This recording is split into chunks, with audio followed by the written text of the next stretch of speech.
Role of artificial intelligence in quality improvement, granular and real-time data. Thank you for giving me this opportunity to share some exciting developments and future directions in the area of artificial intelligence and quality improvement. The presentation will attempt to address the following questions. What is the role of artificial intelligence in quality improvement? What is granular and real-time data? What are the challenges and solutions to obtain granular data? What are the unique implications for pediatric critical care medicine? Can the learnings from management sciences and operations research inform the artificial intelligence paradigm in healthcare? Can PICU efficiency be enhanced using artificial intelligence approaches? And how can VPS leverage artificial intelligence? So the first question, what is the role of artificial intelligence in quality improvement? I know this is going to be discussed in several venues today, so I'm going to try to address some key examples to highlight this point.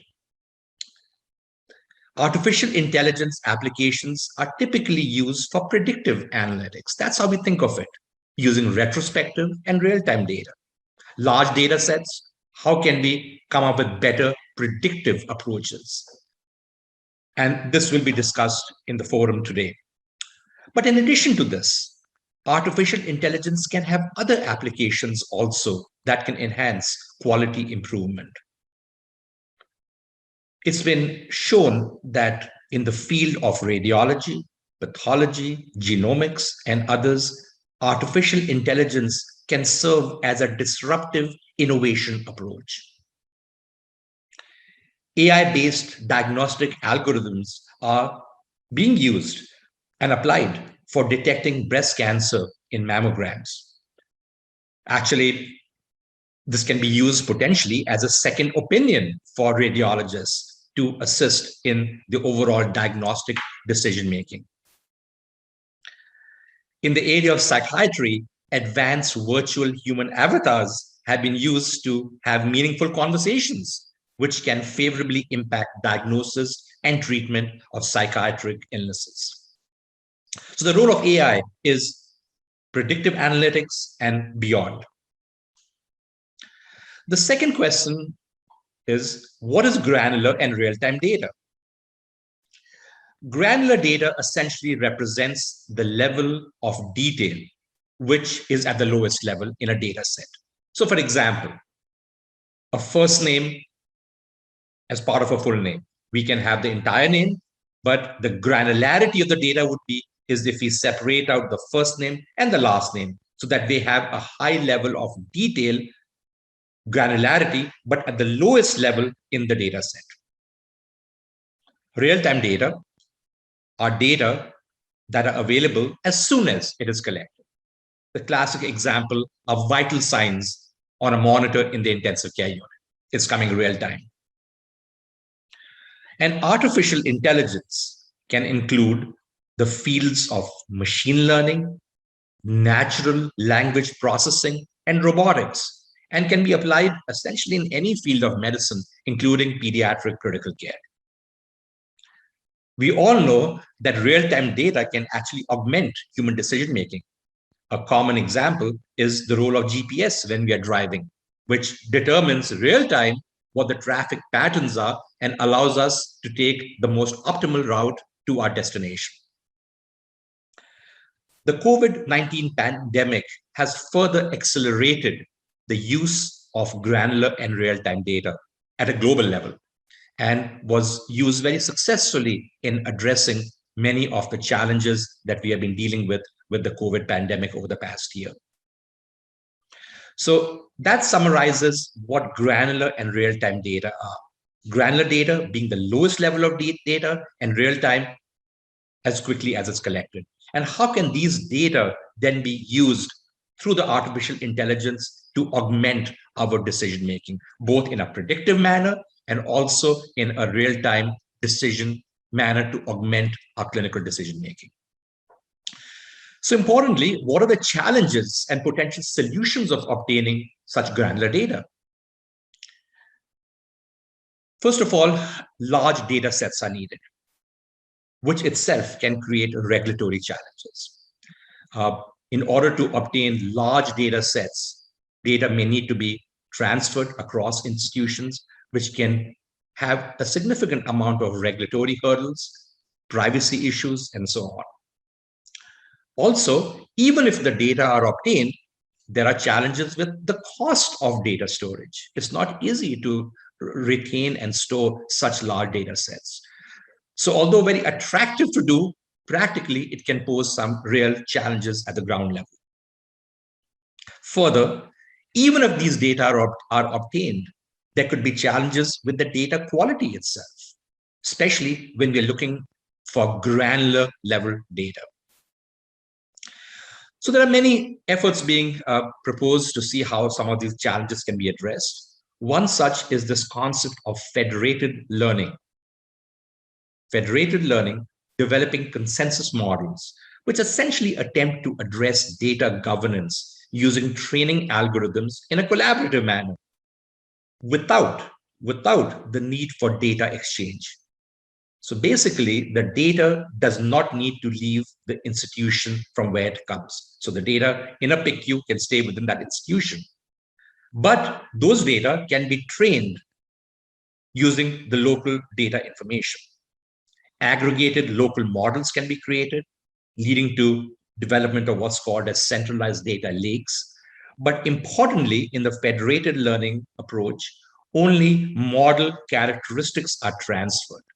So the actual data, the granular data, resides within the institution, therefore overcoming many of the regulatory and privacy challenges. And only model characteristics are transferred, which then allows the further refinement of the artificial intelligence algorithm. So what could be some other potential challenges from a legal perspective, particularly as AI algorithms are implemented into practice? Well, we know that artificial intelligence applications can assist the efficiency and accuracy of human tasks, including in the field of medicine. This notion of augmented intelligence to enhance our decision-making process from a diagnostic and a therapeutic standpoint. However, in any technology, technological errors could occur, and potentially it's conceivable that such technological errors could result in worse patient outcomes. In these situations, what is the potential liability for clinicians? Well, if a clinician accepts the AI recommendations and there's an error, what's the liability? On the other hand, if the clinician ignores the AI recommendations and there's an adverse event, what's the potential liability? These are emerging areas of research, and I'm sure in the upcoming months and years ahead, many of these will be further evaluated. So the next question is, what are the unique implications for such efforts in pediatric critical care medicine? Well, there are some unique aspects of the PICU, and it's been shown that age-normal vitals in the pediatric ICU may not be suitable to determine physiological stability at discharge. How does this then in turn inform the AI algorithm process? Potentially the role of application of what's called as recurrent neural networks using EHR data to predict physiologic responses to vasoactive drugs could theoretically be used to individualize care and response for children with septic shock and individualize that care to that particular child. This has been shown that this process is improved over a typical linear model. This work is still in the research phase and holds tremendous potential for application at the bedside. EHR quality on performance of AI algorithms in the PICU can have future implications with respect to waveform measurement analysis from monitors. This notion of temporal fidelity And that's really important because so much of the work we do in the ICU is based upon real-time data obtained from bedside monitors.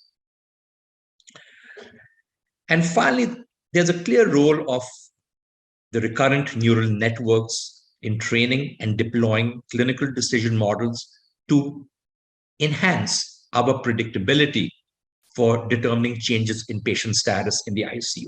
And this is particularly relevant in the intensive care unit setting, where a large amount of information may need to be looked at to determine and put together and identify which patients may be at risk for clinical deterioration, and providing this information rapidly to the clinician to augment decision-making.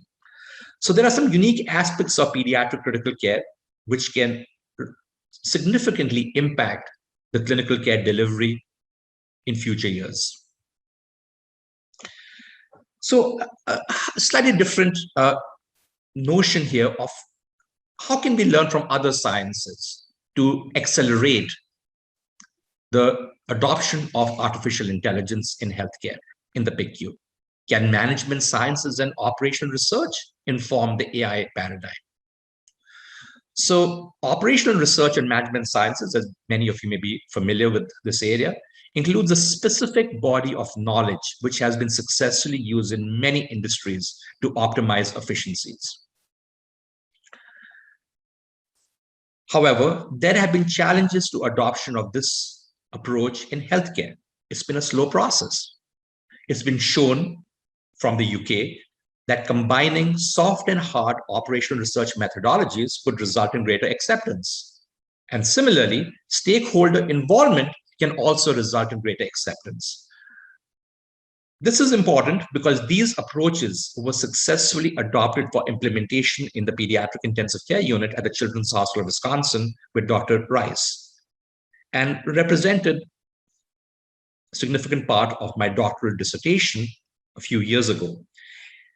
The lesson learned here was that many of these operational research methodologies, there's a concern from the user that we really don't fully understand it.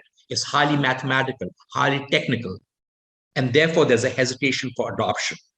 With greater stakeholder involvement, combining different paradigms of operational research methodologies, there's greater acceptance and successful adoption.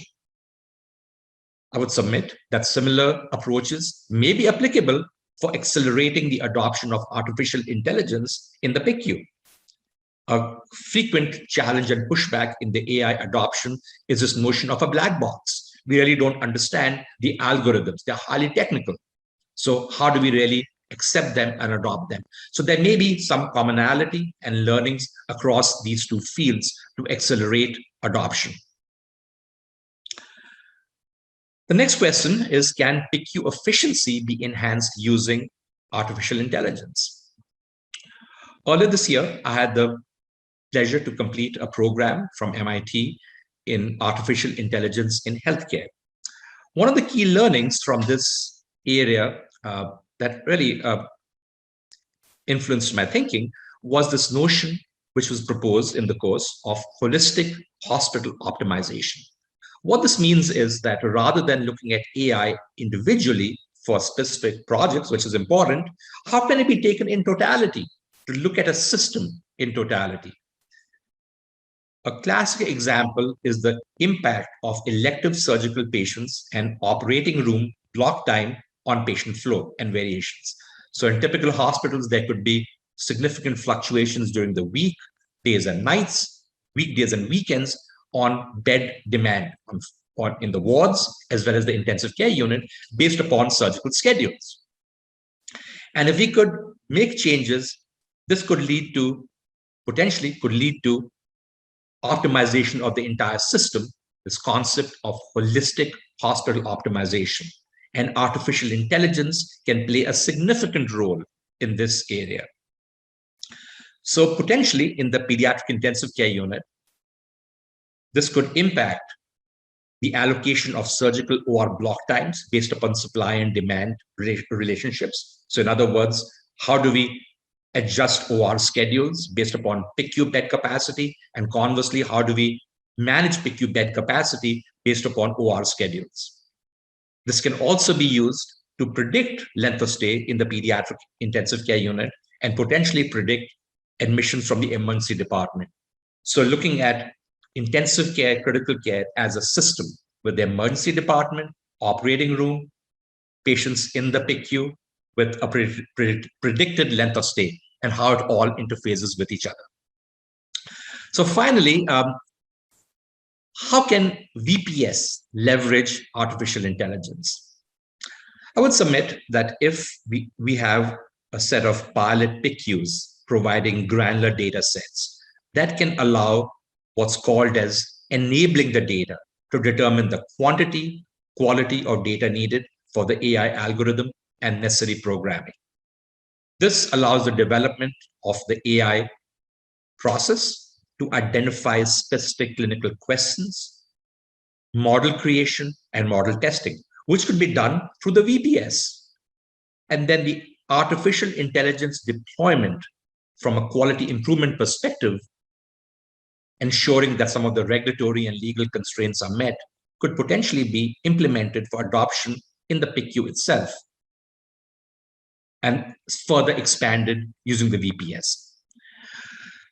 A lot of this is still conceptual because this area is developing. I would submit that artificial intelligence is here to stay. It's already significantly impacting quality improvement in various areas in healthcare, including in radiology, pathology, and other disciplines. We need to think of artificial intelligence beyond predictive models to real-time, the real-time ability to augment our clinical decision-making from a diagnostic and an intervention standpoint.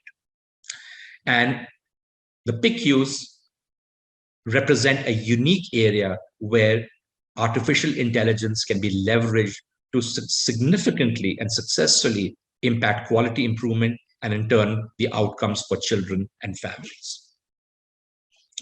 As has been said by the management guru, Peter Drucker, the best way to predict the future is to create it. I think we are at the cusp of an exciting future for artificial intelligence and its impact in pediatric critical care medicine. Thank you again for this opportunity to present some thoughts in this area today, and I look forward to our continued discussion. Thank you.